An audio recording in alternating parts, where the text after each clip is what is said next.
I'm back with another scary, spooky story time, and this is another one of my true ghost stories.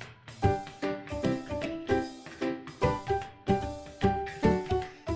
everyone, I hope you're doing really well today. As I said, I'm back today with another true ghost story. This is something that happened in my old haunted house that I used to live in, and it's a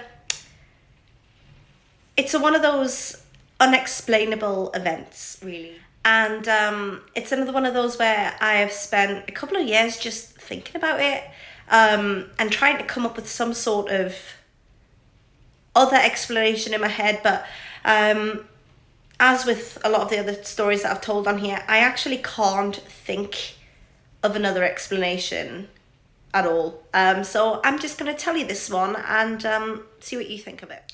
So for those of you not familiar with my old haunted house that I used to live in a cottage in the middle of nowhere, and it was over 250 years old, and it was in the Scottish borders, which has been historically a very turbulent area. There's been a lot of battles and just a lot of unrest in that area. And after about a month of moving into that house, things started to happen, and I lived there for 7 years. So I have a huge backlog of stories from this house, and I did share some of them online at the time. Some of them I didn't. Some of them, there was just so much happening on a regular basis that I didn't just always share them. But this is another one of those stories that has just sort of plagued me over the years. I just want to apologise as well. Someone outside is trimming some grass, and they keep stopping. I keep thinking they're finished, but it starts again. So you might hear that on and off throughout the story. Now, who has moved house a few times? Perhaps it's been a work situation where you've had to move. Perhaps it's been sort of personal situations where you've had to be moving in and out and go in different places. For me, it was a work thing. I moved quite a lot when I first was married, from my very early 20s up until sort of when I put in this long stint, this 7-year stint in this old house before we moved again. Now, for anybody who has moved house, you'll know just what an absolute ball ache it is. You have to pack everything up. You've got all these boxes. You're shipping them from one area to another, and then there's the whole unpacking thing, and it's a lot, isn't it, when you move in house? And my first move, big move. I mean, I wasn't living in my parents' house. I had my own flat, but my first big move was from my flat to Germany. And I moved from the UK to Germany, and I had a lot of stuff. I had my whole flat to pack up in a short period of time and get in a van and go. Now, because it was going to be such a huge undertaking, I actually had a few friends that were coming over and helped me pack things, and that is going to play into the story later on. But in my first flat in Newcastle, before we moved, I had one of my friends come over one day, and we had a few drinks and we packed a lot of things. And as you do when you're with friends, things got silly. She ended up writing a huge amount of silly captions all over my boxes. She wrote all over the masking tape. Because we were a few drinks in, we were 22 years old, and we were taping the boxes up, and she was just writing all sorts of things, drawing pictures, you can imagine it. And I loaded all my stuff into my van, and off I went off to Germany. Now, I knew in Germany that I wasn't going to be staying long. I was going to stay for about a year or so.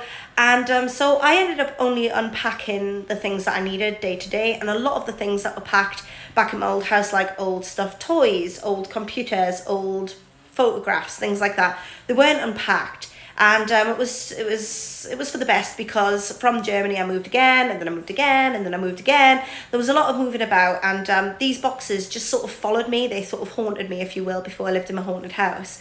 But they followed me around from house to house. And when I finally arrived in my cottage, which was the first house that I'd ever bought, which was my haunted cottage, when I arrived in my cottage, I didn't actually think I would be moving again. I mean, things changed, and here we are again in a new location. But at the time when I bought it, it was supposed to be my forever home. At least I thought it was going to be. And so I put all of my money into it, which is why we couldn't move when things started happening. But yeah, it's by the by now. But at the time, we were financially locked into that house. We put everything into it, and it was ours. And a lot of these boxes that I'd been carrying around for years, they had never been unpacked. They just ended up put up in the attic with a lot of the other junk, the other things that we didn't use day to day. And that was sort of, that was the last I really thought about it. I didn't actually think about these items. I don't have them anymore, because when I moved this time again, I realised that I was just carting too much stuff around. But at the time, I still had boxes and boxes of things that I just never unpacked once I left Newcastle. And as I say, I'd settled into this house thinking it was going to be my forever home. And at the time, my other half was working away, so it was just me and my baby daughter were living in the house full time, and he was sort of commuting every weekend or every other weekend. Because, like I say, that was how it worked out for us for work, and how we were living at the time. It wasn't ideal, but that's how it was. And so I was alone in this cottage in the middle of nowhere with my baby daughter, and as I say, weird things began to happen about a month after moving in. My daughter was less than a year old when we moved into the house, so she was, I think, had just gone on to 1 when things started to happen in the house. And it was quite a tense situation. It took a while. I won't go into the whole backstory, but there was a lot going on in the house, and it took a while before I convinced my husband that things were happening. I think he thought I might have been a bit sleep deprived and I was just imagining these things, until things started to happen to him when he was back after commuting. And as I say, it was a weird vibe, and a lot of weird things happened. Now, we managed to live quite happily in there. Aside from the hauntings, we managed to live in there for 7 years, as I say. So there came the point around when my daughter had turned 3 that my daughter was getting enrolled in nursery. And so in order to enroll her in the nursery, I had to go to the nursery with my daughter, and with basically proof that she is my daughter and all of that. So I had to take a birth certificate and all that sort of stuff, and identity for myself, and you know the registration process. I had to go through all that. So I took her off to the nursery, showed her birth certificate, because I kept and still do keep everything important in one area. I've got a documents area, and I've always had a documents area where I keep the important things, and like the passports, the birth certificates, the marriage certificates, everything that you need. All of that, I keep it all in one location. And every time that I've moved house, I have taken these things with me, in my car with me. I haven't packed them, I haven't put them in with anybody else, I haven't allowed the removals company to take them, because these are the important documents that you don't want to lose. These are the important things. So I always know where they are. So I took the birth certificate and everything, and took it and went and registered my daughter at the nursery. All was well, all was brilliant. Came home and put everything back where it belonged. And didn't really think about it again, didn't need to use it again for any period of time, until a year later, when my daughter was 4 years old now. She had to enroll for her second year at nursery before she started the primary school. And the teacher sent me a message to inform me that I had to go through the registration process again, which involved, once again, bringing in the birth certificate, having it photographed with the current date, and all of my ID as well. Which I can't lie, I did find that a bit annoying. I didn't expect to have to re-register again when she was already registered, but hey-ho.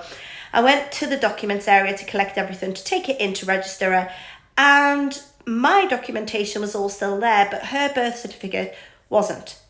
And I couldn't figure out why it wouldn't be there, and I was pretty annoyed about this, because I knew that my stuff was still there, all of the paperwork from the school was still there, but yet my daughter's birth certificate just wasn't there. So I was obviously perplexed, and of course I went for the logical explanation, and I accused my husband. And I said to him, have you moved the birth certificate? And he said he hadn't, and I was insistent, you must have, because I put it there. I put it back there. I always do. I never lose this stuff. You must have touched it. Have you used it for something? Have you needed it for something? But he said he hadn't. And so we went through the whole house. We pulled out all the drawers. We pulled out all of the cupboards. We went through everything. We went through the slightly less important documentation. We went through his work documentation. We went through my work documentation. We went through everything that we could possibly think of that might have had her birth certificate in. I'm talking, I even went into the car and went through the logbooks of the car to see if they were in there. And it was nowhere to be found. And so we looked for it for about a week, like heavily looked for it. I'm talking pulled everything out, everything. Went through all my daughter's toys, everything, thinking, you know, has she got into it? Has she found it? Where has it gone? So we pulled everything out and it never showed up. We never found it. And so I had to call up the area that she was born in and call up the registration office and pay for a replacement birth certificate to be sent to me, to be posted to me, so that I could take it in and re-register my daughter. It was a whole thing and I wasn't very impressed, but we just couldn't find it. So about a week later, this new birth certificate arrived. I took it into the school, re-registered her, all was fine, and I put it in the documents area and I knew it was there. A year later, we needed to apply for a passport for her. Went in, still there, all documentation, all great, got it all, sorted it all out, no problem. It never went missing again. However, this is where it gets weird, I think. As I mentioned, this house was supposed to be our forever home. We lived in it for 7 years and ended up moving again. We moved again, and so as we were planning on moving out, we had sold the house and we were getting rid of all of our stuff. Not all of our stuff, but you know, we were getting rid of the things that we didn't need anymore, that were just sort of, that were being carted from place to place. Like I said, all of these boxes that I had. So I went up into the attic one day and I went into the back corner of the attic where all of my boxes were stored. And at this point I thought to myself that I was going to open all of the boxes, have a look to make sure there was nothing in there sentimental that I wanted to keep hold of, and basically donate or bin the rest, because there was no point carrying things around that as of this point had been getting carried around from house to house for about 14 years. And so this, as I say, this box had been sealed up about 14 years ago, these boxes. And I could tell they were still sealed because I knew I hadn't opened them. My husband wouldn't have bothered opening them because it was things like stuffed animals and like random crap that my husband wouldn't want to open or get involved in. My random crap from my childhood and just random stuff that you don't need. And as I say, my friend and me, when we packed them up, it still had her writing all over it. Her writing was still on the sticky tape, on the brown tape that goes over the boxes. Her writing was still on it all. It was still all there. And it was still exactly as it was the day that I left my flat.